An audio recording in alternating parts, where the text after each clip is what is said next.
In the year 2147, humanity had finally breached the veil between dimensions. The Rift Generator, a colossal ring orbiting Earth, tore open stable portals to parallel realities. Most were barren or hostile, but one, designated Alara-7, was breathtaking. Its sky shimmered violet at dusk, its oceans glowed with bioluminescent algae, and gravity sat at a gentle 0.87 grams that made every step feel like dancing. The air was breathable, the flora non-toxic, and best of all, it was empty of sentient life. Governments called it the New Frontier. Colonists called it Paradise. Captain Arya Voss was among the first 1,000 to cross over permanently. She was 32, decorated in the resource wars, and tired of Earth's gray megacities. She signed the one-way contract without hesitation.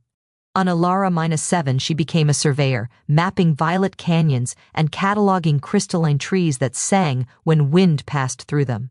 She built a small habitat on the cliffs above the luminous sea, and, for the first time in her life, felt the silence of a world that had never known war. Across the thinnest fold of reality, only 7 meters of quantum membrane away yet entirely unreachable by rift technology, lived Kyle. His people, the Alari, had evolved under Alara-7's twin moons for 500,000 years. To them, the planet was simply Ilara, the mother cradle. Kyle was a listener, one who could hear the planet's slow heartbeat through the roots of the great crystal trees. He was tall, skin the color of moonlit opal, eyes a shifting aurora. His kind phased naturally between solid and energy states. They had no need for clothing, only light. The first time the worlds brushed against each other was accidental. Arya was planting seismic sensors along a cliff when her drill bit passed through solid rock and emerged into nothing. The tip vanished, then reappeared covered in frost that wasn't cold. She stared, heart racing, and pushed her gloved hand through. It disappeared up to the wrist. On the other side, Kyle was meditating beneath a crystal tree when a human hand, 5 fingers, pale skin, strange fabric, materialized inches from his face. He did not flinch. Listeners were taught that reality was layered like petals. He simply reached out and touched the fingers. The contact was electric, literally. A surge of bioluminescence raced up Kyle's arm and sparked across Arya's glove. She yanked her hand back with a startled cry. Kyle stared at the empty space where the hand had been, then placed his own palm against the air and waited. Arya returned the next day with a portable scanner. The anomaly was a pinhole, barely 10 centimeters wide, perfectly stable. She recorded everything, then, against every protocol, stuck her hand through again. This time Kyle was ready. He laced his fingers through hers. She felt warmth like sunlight on water. He felt gravity and weight, and the frantic drum of a heart that beat far too fast. Neither could see the other yet, but they held on for a full minute before the strain forced them apart. That night, Arya did not sleep. She sat on her cliff and stared at the place where another world pressed against hers like a secret kiss. Kyle went to the council of listeners and told them what he had felt, a mind bright and terrified and curious, a soul that carried scars shaped like cities in gunfire. The council forbade contact. They are shadows from a dying petal, the eldest said. Their weight will tear the membrane. Kyle bowed, apologized, and returned every day. Over weeks, the pinhole widened on its own, as though the two realities were leaning toward each other. Soon Arya could pass her whole arm through. Kyle began leaving gifts, small crystals that hummed lullabies, fruit that tasted like childhood summers she had never actually experienced on Earth. She left him coffee beans, a paper photograph of Earth's moon, a handwritten note, "My name is Arya." When the rift finally grew large enough for faces, they spent an hour just looking. Arya saw an ethereal man whose hair floated as if underwater, whose eyes held galaxies. Kyle saw a woman with short-cropped dark hair, faint burn scars along her jaw, and eyes the color of Earth's sky, something his people had only read about in ancient songs of lost sister worlds. They learned language the way children do, pointing, laughing, touching. Arya brought a tablet and drew pictures. Kyle sang concepts into being with light. Within a month they could hold halting conversations. "You are solid," Kyle said, poking her shoulder and marveling as the flesh dented then sprang back. "You're made of stardust," Arya replied. waving her hand through the edge of his torso and watching photons scatter like startled fish. Love was not a word either culture invented lightly. For the Ilari, merging essences was the deepest bond, reserved for those whose soul frequencies harmonized perfectly. For humans, love was messy and physical and often ended in heartbreak. Neither was prepared for what grew between them. The first kiss happened on the night of the double moon eclipse. On Arya's side, the sky was clear and dark. On Kyl's, both moons bled violet across the sea. They pressed their faces through the widening rift until lips met, hers warm and solid, his cool and vibrating with energy, the membrane between them thin to a soap bubble. When they pulled apart, both were crying. Arya tasted starlight. Kyle felt gravity for the first time and nearly fell. After that, the rift grew faster. 10 centimeters became 30, then a meter. Scientists on Earth noticed the anomaly bleeding energy signatures. They sent drones. The Ilari Council sent guardians. Both sides began to panic. Arya's commanding officer, Colonel Reyes, called her in. "Whatever you're doing, stop. The rift is destabilizing. We could lose the whole colony." Kyl's elders were harsher. They bound his phasing ability with crystalline restraints and confined him to the deepest grove. "You will kill us both with your selfishness," they said. But love, once rooted, does not uproot easily. Arya stole a phase shifter prototype from the Earth Labs, an experimental device meant to let humans walk briefly in higher dimensions. She calibrated it to the rift frequency and stepped through. The sensation was like drowning in music. Gravity vanished.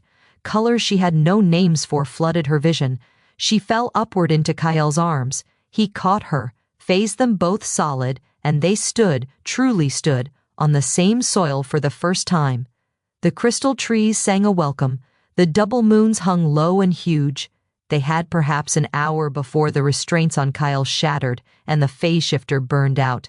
They spent it walking the shore of the luminous sea. Arya's boots left prints in sand that glowed where she stepped. Kyle showed her how to skim across the water by lowering her density. She taught him how to skip stones, laughing when he accidentally turned the rock into light. When the phase shifter began to spark, they returned to the rift. It had grown to the size of a doorway, edges flickering dangerously. "I can't stay," Arya whispered. "I can't leave," Kyle answered. "My people are tied to Ilara's core. If too many of us phase away, the planet dies." Arya's eyes filled. "And Earth is dying the slow death. We need this place." They stood in silence, foreheads touching, while the rift crackled and widened another centimeter. Then Arya did the most human thing possible. She refused to accept the options given. "There's a third way," she said. She explained fusion theory, old pre-rift papers about merging parallel timelines by synchronizing their quantum roots. Dangerous, probably fatal, never attempted on this scale. Kyle listened, then smiled the way sunrise smiles. "You want to marry our worlds?" "Yes," she said. "Literally." It took months of secret work. Arya smuggled schematics to Kyle through the rift. He consulted rogue listeners who believed the ancient song spoke of a time when all petals were one. Together they built a harmonic lattice, half human technology, half Ilari song crystal. The plan was to anchor the lattice at the exact moment the rift reached critical mass, then build it into resonance. Earth Command discovered the plan first. Colonel Reyes led a strike team to arrest Arya for treason. The Ilari Council moved to seal the rift forever with a dissonance pulse that would shear both realities apart. The final confrontation happened at dawn. On one side, human soldiers in exosuits, weapons primed. On the other, Ilari guardians, bodies half-phased into pure energy. In the middle, Arya and Kyle, hands clasped across the shimmering threshold. Reyes shouted for Arya to stand down. The lead guardian raised a crystal lance that sang of endings. Arya looked at Kyle. He looked at her. They began the resonance. Arya activated the human half, cold fusion coils humming to life. Kyle sang the Ilari half, his voice rising until the crystal trees answered in chorus. The rift exploded outward in a perfect circle, 50 meters wide, then 100. Realities blurred. Soldiers found their boots sinking into glowing sand. Guardians felt gravity drag at their light bodies for the first time. People screamed. Some fired weapons that dissolved mid-flight. Some dropped to their knees in awe. Then the harmonic lattice locked. There was a sound like every bell in the universe ringing at once. Light poured through the rift, no longer a hole but a bridge. The two skies merged into a single twilight of violet and gold. Gravity settled at a compromise, 0.93 grams. The luminous sea lapped against cliffs that now held both human habitats and crystal groves. The worlds did not collide, they overlapped, gently, completely, like lovers finally learning how to share the same bed. When the light faded, Arya and Kyle stood in the new dawn of a single planet that belonged to both species. Human children would be born with faint opal sheen to their skin. Alari Young would cry real tears and weigh enough to leave footprints. Reyes lowered his weapon, eyes wide at the impossible sky. The lead guardian bowed, tears of light tracing down her cheeks. Years later, travelers would come to the cliff of first touch, where Arya's old habitat and Kyle's crystal grove now grew together into one structure of metal and living song. Plaques in both languages told the story. They called the merged world Aelaria, half Earth name, half Aelari. And on quiet nights, when both moons and Earth's old moon rose together in the same sky, elders told children how the universe once kept two hearts apart, until one woman reached through the dark, and one man refused to let go. Arya and Kyle grew old the way fused souls do, slowly, radiant, side by side. They never tired of walking the shore, where human boots and Aelari light prints mingled in the glowing sand. On the evening Arya finally died, peacefully, at 112, her hair gone silver-shot with opal, she squeezed Kyle's hand and whispered, "Thank you for teaching me how to fly while standing still." Kyle, who had learned mortality from loving her, felt his own light begin to dim in sympathy.